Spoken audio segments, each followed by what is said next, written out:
ये तो दोस्तों क्या आप लोगों को पता है, जो शेख हसीना बांग्लादेशी स्टूडेंट्स के डर से भागी हैं इंडिया, और इंडिया से आगे उनको पॉलिटिकल एसाइलम भी नहीं दिया जा रहा इंग्लैंड में, अब वो इंडिया के अंदर ही बैठी हैं।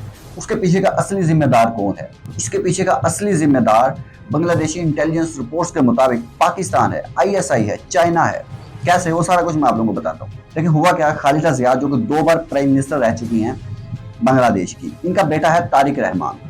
वो आईएसआई के ऑफिसर्स के साथ मुलाकातें करता फिर रहा है, और रिपोर्ट्स के मुताबिक वो सऊदी अरब के अंदर आईएसआई के ऑफिसर्स के साथ काफी मुलाकातें कर चुका है। मुलाकातों की वजह क्या है कि शेख हसीना की गवर्नमेंट को गिराना। इसके अलावा आईएसआई, बीएनपी और दीगर पॉलिटिकल अपोजिशन पार्टीज, इन सब ने मिलकर के प्लान किया लंदन के अंदर, जिसको लंदन प्लान कहा जा रहा है, जिसके अंदर ये प्लान बनाया गया है कि ये जो प्रोटेस्ट चल रहे हैं कोटा सिस्टम के अगेंस्ट, इनको भड़काया जाए, इनको एक अलग डायरेक्शन दे दी जाए ताकि गवर्नमेंट गिर जाए और एक ऐसी हुकूमत आ जाए जो कि पाकिस्तान को सपोर्ट करती है, जो कि चाइना को सपोर्ट करती हो। आईएसआई और चाइना ऐसा चाह रहे थे, और वहाँ की जो बीएनपी है वो पाकिस्तान की ही सपोर्टर है, वो प्रो पाकिस्तानी है। बांग्लादेशी जमात इस्लामी है, वो भी प्रो पाकिस्तानी है। देखिए, एंटी बांग्लादेश ट्विटर अकाउंट्स, जिनमें 500 से ज्यादा ट्वीट्स की गई जब ये प्रोटेस्ट चल रहे थे, इन प्रोटेस्ट को भड़काने के लिए, जिनमें काफी जो अकाउंट्स थे वो पाकिस्तान से चल रहे थे। इसके अलावा आईसीएस जो कि स्टूडेंट विंग है जमात इस्लामी बांग्लादेश का, अब इसने बहुत अहम किरदार अदा किया इन प्रोटेस्ट को भड़काने में। वो इन प्रोटेस्ट के अंदर घुस गए और उन्होंने वायलेंस क्रिएट किया।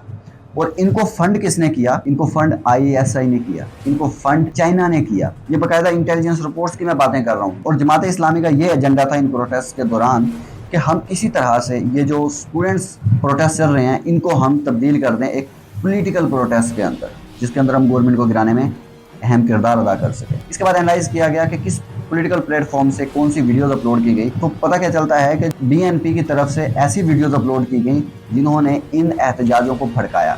जैसे कि एंटी अवामी लीग पोस्टर्स थे, शेख हसीना के अगेंस्ट पोस्टर्स थे, उनको फैलाया गया। इन शॉर्ट इन सिंपल अगर मैं आप लोगों को बता दूं, ISI, China, BNP, Jamaat Islami Bangladesh, ICS, जो कि एक ही पेज पर थी, जो कि चाहती थी कि इन ये जो गवर्नमेंट है शेख हसीना की गिर जाए, इन सब का पीछे किरदार है। तो ऐसा कुछ भी नहीं है। ये सारी की सारी जो मैंने कहानी बताई है, ये मैंने इंडियन आर्टिकल आप लोगों को एज इट इज पढ़ के सुनाया है। इंडिया के अंदर कोई शादी के अंदर आग लग जाती है, उसका जिम्मेदार भी आईएसआई को वो ठहराते हैं। इसके पीछे का असली जिम्मेदार जानना चाहते हो कौन है कि बांग्लादेश से ये भागना पड़ा इनको? वो शेख हसीना ही है। और कौन है?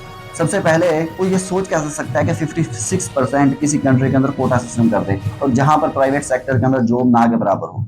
और हमें यह सुनने को मिलता है इनको इस कोटा सिस्टम से इतनी अटैचमेंट इसलिए है क्योंकि इनके वालिद साहब ने ये शुरू किया था, इसलिए 2018 के अंदर भी इन्होंने शुरू किया, प्रोटेस्ट हुए, फिर इनको वापस लेना पड़ा डिसीजन, अब फिर इन्होंने स्टार्ट कर दिया। ये इसको छोड़ना ही नहीं चाहते।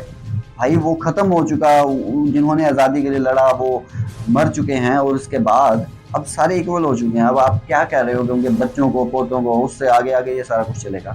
तो वो एक एक्चुअल रीजन थी जिसके ऊपर ये प्रोटेस्ट हुए। और उसके बाद आपने क्या गलती की, आपने उनके ऊपर क्रैकडाउन करना शुरू कर दिया, 100 से ज्यादा लोगों को मारा, उसके बाद से एहतजाज तो भड़के। और इसके अलावा आपने आकर के स्पीच कर दी कि अगर हम कोटा सिस्टम वालों को जॉब ना दें और किसको दें, और हम इनको जॉब दें, ये जो रजाकार हैं, रजाकार स्पेशली उनको कहा जाता है जो पाकिस्तान के सपोर्टर हैं, जैसे कि आप कह सकते हैं बीएनपी, जमात इस्लामी, इनको रजाकारी एक तरह का समझा जाता है। इसलिए उनको वो पॉलिटिकल पार्टी नहीं मानती, अकेली ही बैठी थी और अकेली ही इलेक्शन लड़ती थी, अकेली ही जीती जा रही थी। बहुत सारे लोग ये क्वेश्चन कर रहे हैं कि अभी भी बहुत मुश्किल है कि यहाँ पर डेमोक्रेसी आएगी।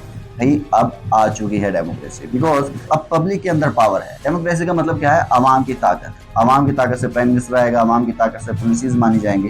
तो अवाम की ताकत जो है वो ये बता रही है कि अगला प्राइम मिनिस्टर कौन आएगा। अवाम की ताकत ही बताएगी कि कौन सी पॉलिसीज होनी चाहिए, कोटा सिस्टम होना चाहिए, नहीं होना चाहिए। देखने का शुक्रिया, अल्लाह हाफिज।